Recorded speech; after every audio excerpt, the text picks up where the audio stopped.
अंधेरा कमरा, मोमबत्ती की एक कांपती हुई लौ। तुम उसके सामने अपना दिल खोलकर रख देते हो, एक खुली किताब की तरह।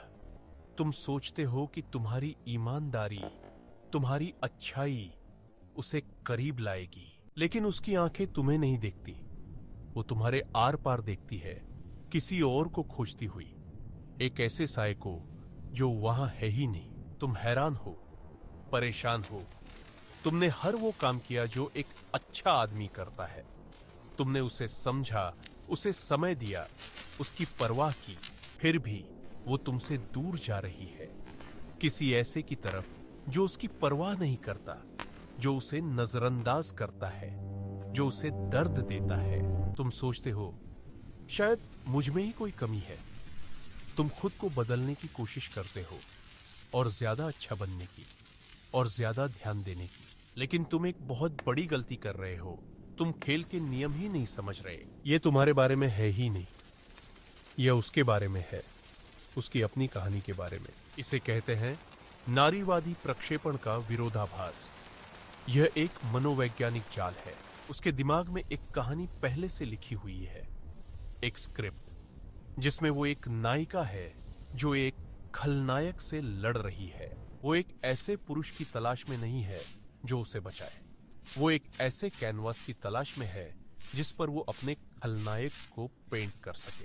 तुम्हारा अच्छा व्यवहार, तुम्हारी परवाह, ये सब उसकी स्क्रिप्ट को बर्बाद कर देता है। एक अच्छा आदमी कहानी में कोई ड्रामा नहीं लाता, कोई संघर्ष नहीं, कोई जीत नहीं। वो तुम्हारे व्यक्तित्व से प्यार नहीं करती, वो उस संघर्ष से प्यार करती है जो एक बुरे आदमी से मिलता है। तुम्हारी उदासीनता, तुम्हारा दूर जाना, उसे वो खाली कैनवास देता है जिसकी उसे सख्त जरूरत है। जब तुम उसे नजरअंदाज करते हो तो तुम उसे अपनी कहानी का खलनायक बनाने की आजादी देते हो। वो सोचती है, वो इतना दूर क्यों है? जरूर वो कुछ छुपा रहा है, वो स्वार्थी है, वो खतरनाक है। यह संयोग नहीं, यह मनोविज्ञान है।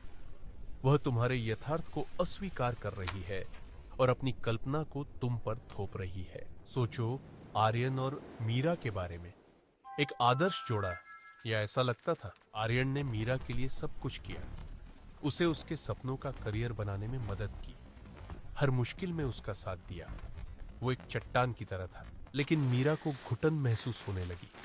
उसकी अच्छाई, उसकी स्थिरता एक पिंजरे की तरह लगने लगी। फिर उसकी मुलाकात कबीर से हुई, एक कलाकार, मूडी और पूरी तरह से आत्म केंद्रित। कबीर ने मीरा को मुश्किल से ही नोटिस किया।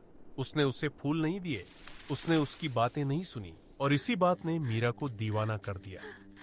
कबीर की उदासीनता एक चुनौती थी, एक रहस्य था जिसे वो सुलझाना चाहती थी। आर्यन एक खुली किताब था, कबीर एक बंद दरवाजा, और मीरा उस दरवाजे को तोड़ने के लिए कुछ भी कर सकती थी। उसने कबीर की उदासीनता को गहराई समझ लिया, उसके अहंकार को आत्मविश्वास, उसकी उपेक्षा को स्वतंत्रता।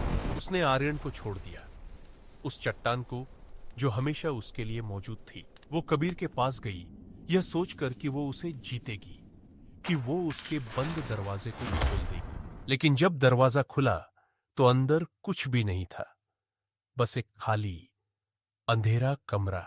कबीर गहरा नहीं था, वो बस खाली था। उसकी उदासीनता किसी रहस्य का पर्दा नहीं थी, वो बस उदासीनता ही थी। खलनायक, जिसे मीरा ने इतने जुनून से चाहा, उसका अपना बनाया हुआ एक भूत था। सच तो यह है, वो तुमसे प्यार नहीं करती थी, वो तुम्हारे अच्छे व्यवहार से प्यार नहीं करती थी। वो उस कहानी से प्यार करती थी जिसमें वो एक टूटे हुए आदमी को ठीक कर सकती थी, जिसमें वो हीरो थी। तुम्हारी अच्छाई, तुम्हारी संपूर्णता ने उसे उसकी हीरो वाली भूमिका से वंचित कर दिया। तो तुम क्या करते हो? क्या तुम एक खलनायक बन जाते हो? नहीं, यह भी एक और जाल है। तुम उसकी कहानी का एक और किरदार बन जाओगे। असली जवाब खलनायक बनने में नहीं है, असली जवाब खेल से बाहर निकलने में है। तुम्हें उदासीन बनना होगा, लेकिन उसके लिए नहीं, बल्कि अपने लिए। अपनी कहानी खुद लिखो, अपना नायक खुद बनो, जब तुम उसके नाटक का हिस्सा बनने से इनकार कर दोगे तो उसके प्रक्षेपण की शक्ति खत्म हो जाएगी। वो तुम्हें एक खलनायक के रूप में देख सकती है। देखने दो, यह उसकी कहानी है, तुम्हारी नहीं। तुम्हारी कीमत उसकी कहानी में एक किरदार होने से कहीं ज्यादा है।